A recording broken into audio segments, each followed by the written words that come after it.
क्या आप भी कभी इस जाल में फंसे हैं? क्या कभी आपके साथ ऐसा हुआ है कि आप बैंक गए हों एक एफडी यानी फिक्स्ड डिपॉजिट खुलवाने, लेकिन बैंक स्टाफ या मैनेजर साहब की मीठी बातों में आकर आप एक ऐसी इंश्योरेंस पॉलिसी खरीद लाए जिसकी आपको रत्ती भर भी जरूरत नहीं थी? या फिर कोई लोन लेते वक्त आपसे कहा गया हो कि बीमा नहीं लोगे तो लोन पास नहीं होगा? अगर हाँ, तो आपके लिए अच्छी खबर है।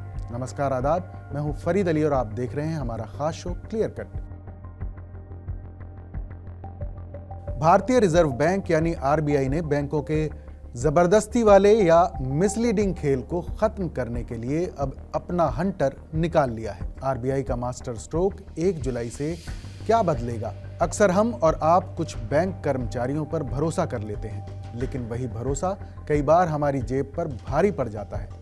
इसे तकनीकी भाषा में मिस सेलिंग कहते हैं। इसी को रोकने के लिए आरबीआई ने एक नया और बेहद सख्त मसौदा तैयार किया है, जिसका नाम है reserve bank of India commercial banks responsible business conduct amendment direction 2026। ये नियम 1 जुलाई 2026 से लागू होने जा रहा है। इसका सबसे बड़ा और धमाकेदार प्रावधान यह है कि अगर साबित हो गया कि बैंक ने आपको धोखे से गलत जानकारी देकर या बातों में फंसाकर कोई प्रोडक्ट बेचा है, तो बैंक को न सिर्फ माफी मांगनी होगी बल्कि आपका एक एक पैसा वापस करना होगा। जी हाँ, फुल रिफंड। अब तक होता यह था कि आप शिकायत करते रह जाते थे और बैंक नियमों का हवाला देकर पल्ला झाड़ लेते थे। लेकिन इस नए ड्राफ्ट ने बाजी पलट दी है। आरबीआई का साफ कहना है कि बैंक अब अपनी जिम्मेदारी से भाग नहीं सकते।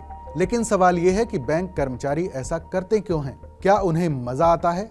जवाब है बिल्कुल नहीं, क्योंकि वो ऐसा करने को अक्सर मजबूर होते हैं। उनके सिर पर लटकती है टारगेट की तलवार और सामने होती है इंसेंटिव की गाजर। आरबीआई ने इस बीमारी की जड़ पर ही प्रहार किया है। नए नियमों के मुताबिक बैंकों को अपनी आंतरिक नीतियां बदलनी होंगी।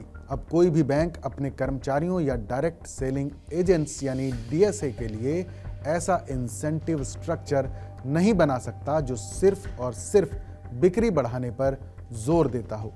आसान भाषा में समझें तो अब बैंक अपने कर्मचारियों से ये नहीं कह सकता कि तुम 100 पॉलिसी बेचोगे तो तुम्हें बोनस मिलेगा, चाहे वो पॉलिसी ग्राहक के काम की हो या ना हो। आरबीआई गवर्नर संजय मल्होत्रा ने हाल ही में जिस चिंता का जिक्र किया था, ये नियम उसी का जवाब है।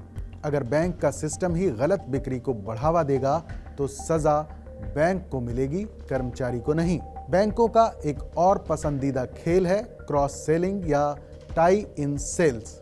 आप होम लोन लेने जाते हैं तो बैंक कहता है सर, होम इंश्योरेंस भी हमारे पार्टनर से ही लेना पड़ेगा, वरना लोन प्रोसेस में दिक्कत आएगी। नए ड्राफ्ट ने इस पर पूरी तरह पाबंदी लगा दी है। इसे टाई इन सेल कहा जाता है, यानी एक प्रोडक्ट के साथ दूसरा जबरदस्ती चिपकाना। मसौदे के मुताबिक कोई भी बैंक अपने कोर प्रोडक्ट जैसे लोन के साथ किसी तीसरे पक्ष यानी थर्ड पार्टी के प्रोडक्ट को जबरन नहीं जोड़ सकता। इतना ही नहीं, अगर बैंक आपको कोई इंश्योरेंस या म्यूचुअल फंड बेच रहा है तो उसे आपको दूसरी कंपनियों के विकल्प भी देने होंगे। ग्राहक को ये आज़ादी होगी कि वो किस कंपनी का प्रोडक्ट चुनना चाहता है। नए नियम के मुताबिक अब बैंक ये नहीं कह पाएगा कि हमारे पास तो बस यही एक ऑप्शन है।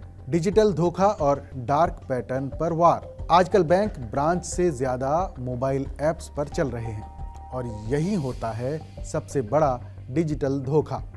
इसे तकनीक की दुनिया में डार्क पैटर्न कहते हैं। क्या आपने कभी गौर किया है कि ऐप पर लोन के लिए अप्लाई करते वक्त कुछ बॉक्स पहले से ही टिक यानी प्री टिक होते हैं, या नो का बटन इतना छोटा होता है कि दिखता ही नहीं? आरबीआई ने साफ कर दिया है कि अब ये चालाकी नहीं चलेगी। बैंकों के डिजिटल प्लेटफॉर्म्स और ऐप्स पर ऐसे डिजाइन इस्तेमाल नहीं किए जा सकते जो ग्राहक को भ्रमित करें या अनजाने में किसी सेवा के लिए हाँ बुलवा लें। पारदर्शिता यानी ट्रांसपेरेंसी अब एक विकल्प नहीं बल्कि मजबूरी होगी। विज्ञापन और मार्केटिंग करते समय भी बैंकों को पूरी जिम्मेदारी बरतनी होगी। अब जरा क्रेडिट कार्ड वालों की भी खबर लेते हैं। क्या आपको भी कहा गया था कि सर ये कार्ड लाइफ टाइम फ्री है और बाद में बिल में एनुअल फीस जुड़कर आ गई, या फिर आपकी लिमिट बिना पूछे बढ़ा दी गई और बाद में उसे ओवर लिमिट चार्ज बताकर वसूला गया। आरबीआई के इस नए ड्राफ्ट में क्रेडिट कार्ड को लेकर भी स्थिति एकदम साफ है। अब बैंक अपनी मर्जी से ना तो आपको कार्ड भेज सकते हैं और ना ही चुपके से कोई ऐड ऑन सर्विस एक्टिवेट कर सकते हैं। हर एक कार्ड अपग्रेड के लिए बैंक के पास आपकी लिखित या डिजिटल सहमति होनी चाहिए। अगर बैंक ये साबित नहीं कर पाया कि आपने वो सर्विस मांगी थी तो वो आपसे 1 रुपया भी नहीं वसूल पाएगा। फ्री के नाम पर फंसाने वाला ये पुराना कारोबार भी अब बंद होने की कगार पर है। बुजुर्गों के साथ इमोशनल खेल बंद।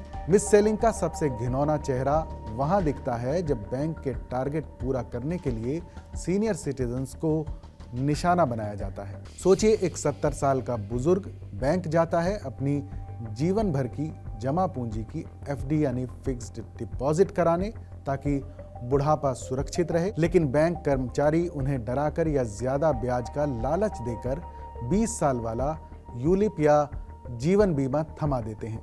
आरबीआई ने इसे गंभीरता से लिया है। नए नियमों में एक शब्द पर बहुत जोर दिया गया है और वो है सूटेबिलिटी, यानी बैंक को ये देखना होगा कि जो प्रोडक्ट वो बेच रहा है क्या वो वाकई उस ग्राहक की उम्र और ज़रूरत के हिसाब से सही है।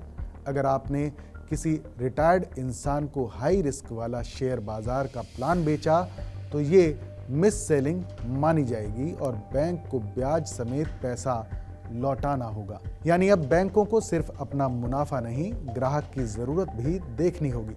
डिस्टर्ब करने का अधिकार छीना और अंत में उन परेशान करने वाले फोन्स का क्या जो बेवक्त आते हैं, सर क्रेडिट कार्ड ले लो, सर लोन ले लीजिए। आरबीआई के इस ड्राफ्ट ने आपकी निजता यानी प्राइवेसी का भी ख्याल रखा है। अब बैंक या उनके एजेंट आपको सिर्फ कार्यालय समय यानी ऑफिस आवर्स के दौरान ही संपर्क कर सकते हैं और वो भी तब जब आपने उन्हें संपर्क करने की स्पष्ट सहमति दी हो। यानी बिना पूछे फोन करना और रात बेरात मैसेज करना अब भारी पड़ सकता है। ये मसौदा ग्राहकों को बेहतर सर्विस देने की दिशा में एक बड़ा कदम साबित हो सकता है। ये अभी एक ड्राफ्ट है यानी प्रस्ताव। आरबीआई ने आम जनता और स्टेक होल्डर्स से इस पर सुझाव और आपत्तियां मांगी हैं। आपके पास 4 मार्च तक का वक्त है अपनी राय देने का। अगर आप भी कभी मिस सेलिंग का शिकार हुए हैं तो ये वक्त अपनी आवाज़ उठाने का है ताकि 1 जुलाई 2026 से जब ये कानून बने तो उसमें कोई खामी ना रह जाए।